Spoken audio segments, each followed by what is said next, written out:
একটা বিদেশি শুনলেই তো আপনার কাবু হওয়ার কিছু না, কিন্তু শুনতে হবে যে কি শর্তে আসছে। কোন দেশের সরকার যদি দায়িত্বশীল না হয়, প্রত্যেকটা চুক্তি যা হবে, যা প্রকল্প হবে, সেইটা বিশদ বিবরণ জনগণের জানার অধিকার আছে। একটা পর্যায়ে তো শেখ হাসিনা চলেই গেল, মোহাম্মদ ইউনূস এসে তার ভাষাও ঠিক একই রকম, এবং তার তর্মী বাহক যারা তারা বলছে উনি আছেন, কোনো অসুবিধা হবে কাজে এই জন্য কোনো প্রশ্ন করা যাবে না, টেন্ডার করার দরকার নাই, স্বচ্ছতার দরকার নাই।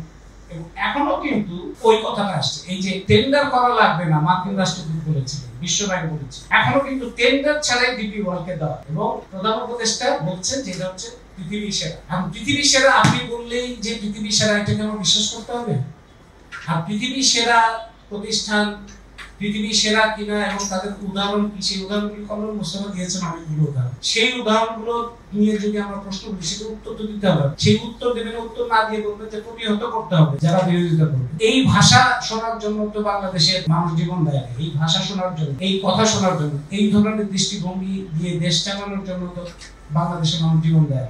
এবং বিদেশি বিনিয়োগ নিয়ে একটা সারাক্ষণই আছে যে বিদেশি বিনিয়োগ হলে ওটা নিয়ে প্রশ্ন করার কিছু নেই। তো বিদেশ মানে তো বাংলাদেশের ব্যাংকে সবই বিদেশ।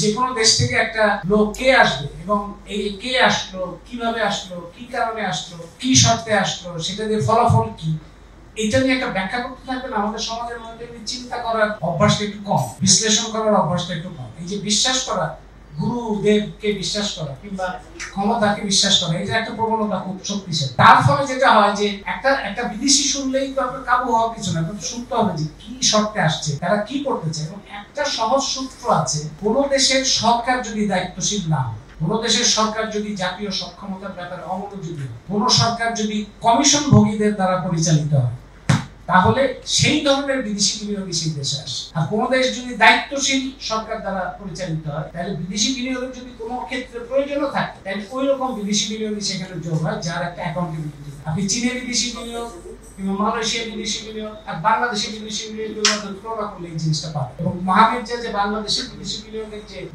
ঘটনাগুলি বললেন, সেগুলো তো আমরা দেখি যে যেগুলি এই যে পায়রা বলেন, রামপাল, রূপপুর, প্রত্যেকটা জায়গায় দুর্নীতি, অপচয়, অস্বচ্ছতা, এবং প্রত্যেকটা জায়গায় একটা প্রাণ প্রবৃত্তি থেকে শুরু করে মানুষের একটা দীর্ঘমেয়াদী ক্ষতির মতো চুক্তি করা হয়েছে। সেগুলি নিয়ে কোনো সেগুলি নিয়ে প্রশ্ন তুলতে এবং সেগুলি নিয়ে আন্দোলন করতে করতে কিন্তু শেখ হাসিনার পতন হয়েছে। শেখ হাসিনার পতনটা শুধুমাত্র এই কয়েকদিনের আন্দোলনে হয় না, এটা পেছনে জনগণের যে ক্ষোভ, জনগণের যে প্রতিবাদ, জনগণের যে প্রতিরোধ শক্তি তৈরি হয়েছে এতদিনের সরকারের যে অন্যায়, দুর্নীতিগ্রস্ত, নিপীড়নমূলক ভূমিকার বিরুদ্ধে মানুষের প্রতিবাদ এবং ক্ষোভগুলো জমার কারণ, পুঞ্জীভূত হওয়ার কারণ। তো সেই প্রকল্পগুলো এই সরকারের আমলে আমরা গণতান্ত্রিক অধিকার কমিটি থেকে 2 মাসের মাথায় আমরা সরকারকে বলেছিলাম অন্তর্বর্তী সরকারের করণীয়। বিশ্ববিদ্যালয় শিক্ষক নেটওয়ার্ক থেকে এই অগাস্ট মাসের প্রথম সপ্তাহে, মানে 8ই আগস্টের পরের সপ্তাহে আমরা অন্তর্বর্তী সরকারের করণীয় বলেছি। সেগুলির মধ্যে কিন্তু এই কথাগুলো পরিষ্কারভাবে ছিল।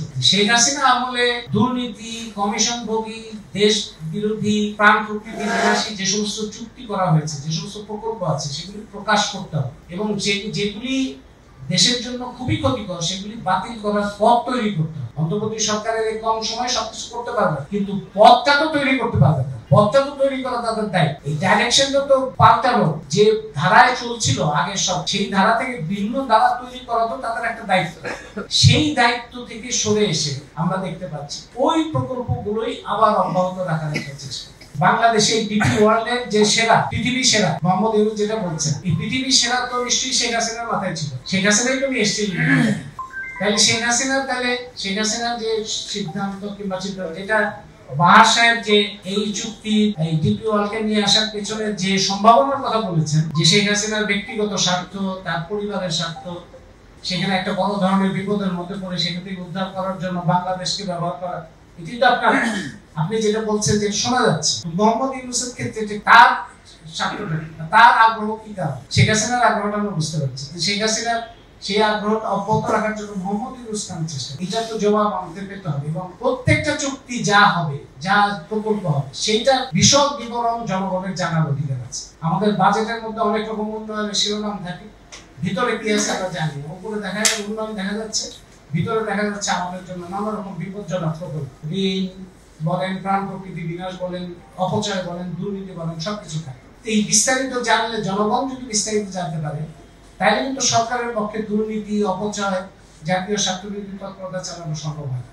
সম্ভব হয় না বলেই তারা এই যে অস্বচ্ছতা রাখতে চায়, গোপনীয়তা রাখতে। সেই চুক্তিগুলি প্রকাশ করার দাবিগুলোই আমরা করেছি। সংবিধানের কথা যেটা মাহমির্জা বলেন, বর্তমান সংবিধান সংস্কারের জন্য যে প্রস্তাব করা হয়েছে সেখানে বলা হয়েছে যে এই সমস্ত চুক্তি সব বিস্তারিত আলোচনা এবং দুই পক্ষ ইত্যাদির মধ্যে যাবে। সেই পর্যায়ে আসার আগে তারা হলো করে চুক্তিগুলি করতে হবে। এখন